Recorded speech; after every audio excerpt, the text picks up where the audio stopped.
Hello students, हमारी first unit चल रही थी ऑर्गेनिक केमिस्ट्री की। ठीक है, तो उसी के तहत आज हम पढ़ेंगे इंक्लूजन कंपाउंड्स। क्या पढ़ेंगे हम? इंक्लूजन कंपाउंड्स, या इसी को कहते हैं समावेशन यौगिक और इसी को कहते हैं अंतर्निहित यौगिक। ठीक है, इंक्लूजन कंपाउंड। अब ये इंक्लूजन कंपाउंड्स क्या होते हैं, तो जरा हम इसके विषय में देखते हैं।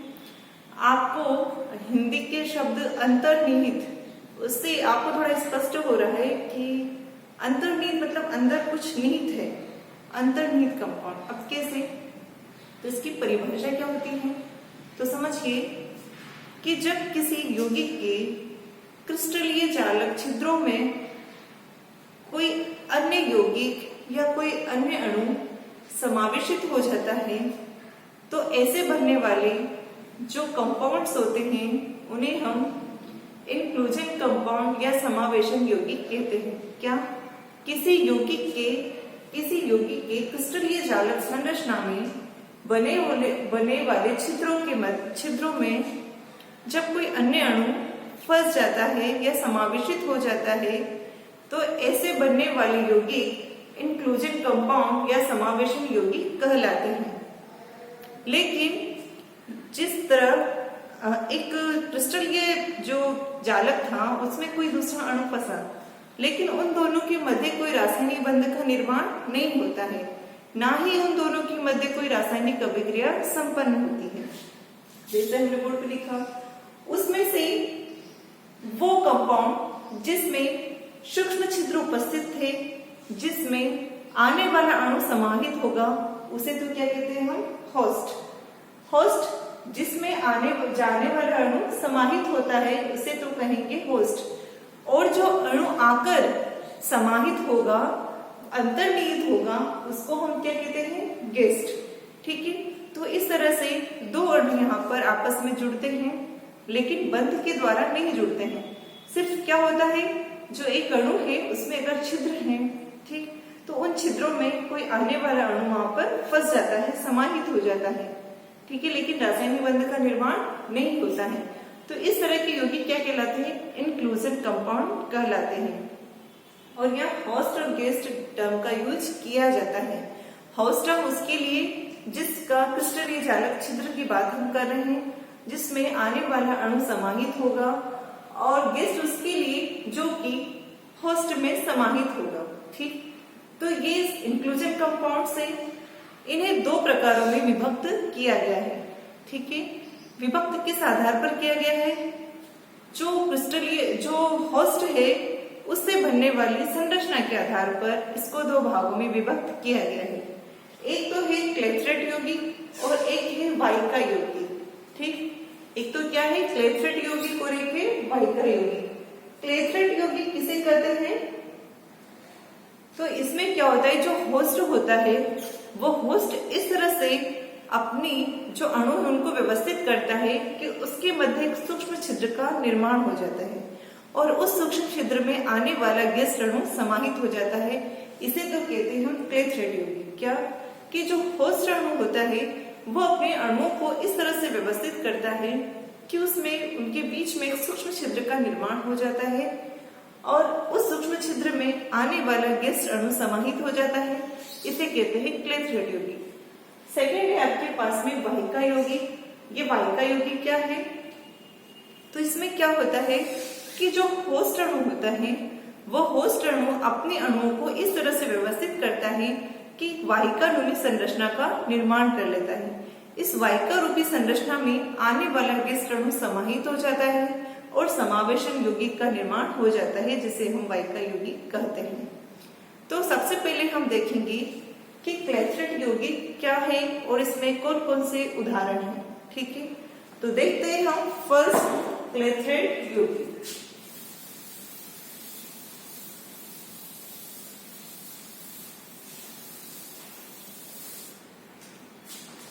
तो आपने अभी देखा कि क्लेथरेट यौगिक में होस्ट अणु व्यवस्थित होकर मध्य में एक सूक्ष्म छिद्र का निर्माण करते हैं। इसका हम फर्स्ट उदाहरण ले रहे हैं क्विनोलिन।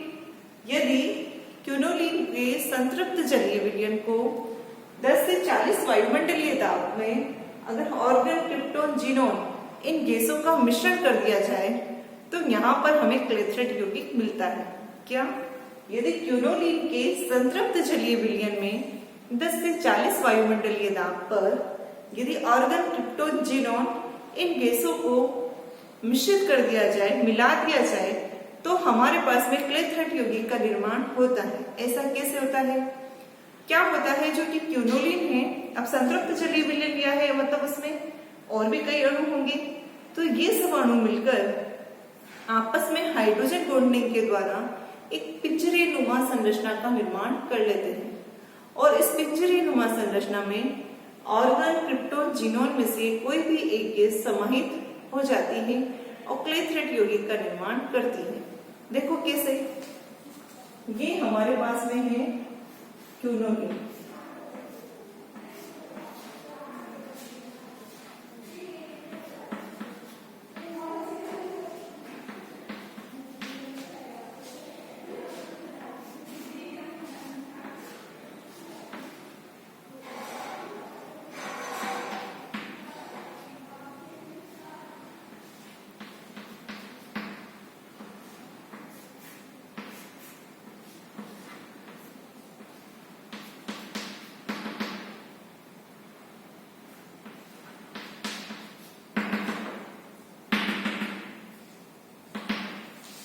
ये क्यूनोलीन का एक अणु है। यदि ऑर्थो पोजीशन में दो एच जुड़े हुए तो इसे क्यूनोलीन कहते हैं। तो ये क्यूनोलीन का एक अणु, ये दूसरा अणु, तीन अणु मिलकर ये देखो हाइड्रोजन बॉन्डिंग के द्वारा इसका एच और इसका ऑक्सीजन आपस में हाइड्रोजन बॉन्डिंग दर्शाएगा, इसी तरह इसका ऑक्सीजन इसका हाइड्रोजन आपस में हाइड्रोजन बॉन्डिंग दर्शाएगा। इसी तरह यहाँ पर भी हाइड्रोजन बॉन्डिंग होती है। तो ये हाइड्रोजन बॉन्ड के द्वारा इस तरह पिंजरे नुमा संरचना का निर्माण कर लेते हैं। जब इनमें से ऑर्गन, क्रिप्टोन, जीनोन इनमें से कोई भी गैस अगर इसके साथ मिश्रित कर दी जाए तो वो क्या होती है, इस बने हुए जो सूक्ष्म छिद्र है इसके अंदर वो समाहित हो जाती है। लेकिन ये जो छिद्र है इसमें ऑर्गन, क्रिप्टोन और जीनोन यही समाहित हो सकती है, नियोन इसमें समाहित नहीं हो सकती है, क्योंकि जो नियोन की साइज होती है ये भी साइज के अकॉर्डिंग ही फिट होगा। जिसकी साइज इसके साइज से मैच करेगी वही फिट हो सकता है, वरना फिट नहीं होगा, वह निकल जाएगा।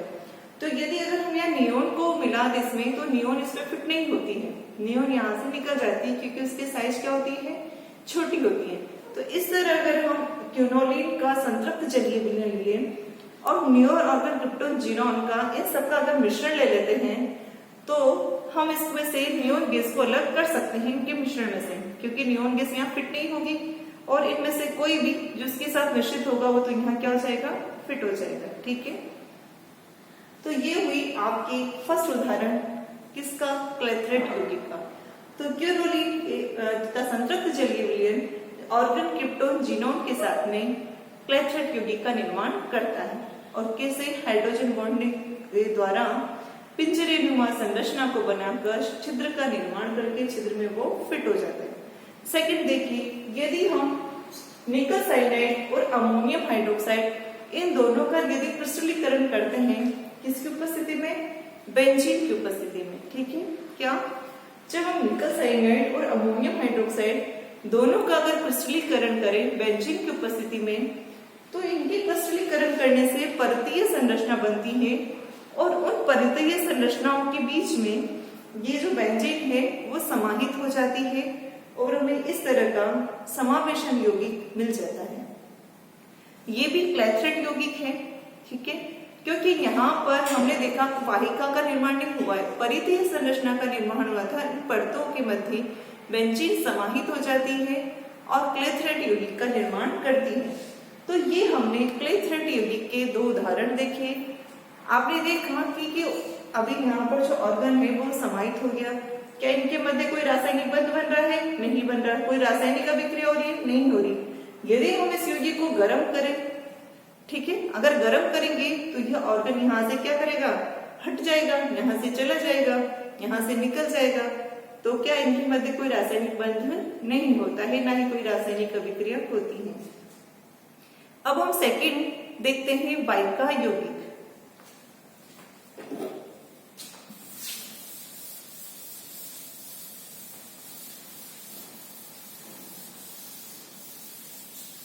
वाहिका यौगिक में आप लोगों ने अभी अभी पढ़ा था कि वाहिका यौगिक में किसका निर्माण होगा, जो होस्ट अणु है वो अणु आपस में मिलकर वाहिका अनुमेय संरचना का निर्माण करेंगे और उस वाहिका अनुमेय संरचना में आने वाला गेस्ट समाहित हो जाएगा। ठीक है, यही वाहिका यौगिक कहलाते हैं। तो क्या होता है, जब अगर हम यूरिया का क्रिस्टलीकरण करते हैं तो जो यूरिया है वो आपस में हाइड्रोजन बॉन्ड द्वारा बनकर एक वाहिका रूपी संरचना, एक नलिका रूपी संरचना का निर्माण कर लेते हैं। और इसी क्रिस्टलीकरण में यदि हम साथ में जैसे ब्यूटेन, प्रोपेन, मतलब अशाखित नॉर्मल जो भी एल्केन है उनको मिला दें तो ये जो नॉर्मल एल्केन है वो इस वाहिका में समाहित हो जाते हैं और वाहिका यौगिक का निर्माण करते हैं। लेकिन जो यूरिया की हाइड्रोजन बॉन्डिंग द्वारा क्रिस्टलीकरण के तहत ये वाहिका का निर्माण हुआ है, इसमें सिर्फ जो नॉर्मल एल्केन है वही समाहित होते हैं, शाखित एल्केन इसमें समाहित नहीं होते हैं। तो शाखित व अशाखित एल्केन को हम इसके द्वारा विभेदित कर सकते हैं, उनको अलग अलग कर सकते हैं कि यदि हम शाखित व अशाखित दोनों एल्केनों का मिश्रण हो हमारे पास में और अगर हम उसमें यूरिया का उपयोग करें तो यूरिया क्या होगी, यूरिया वाहिका का निर्माण करके जो शाखित अशाखित एल्केन है वो तो उसमें समाहित हो जाएगा और शाखित एल्केन हम उसमें से अलग हो जाएगा।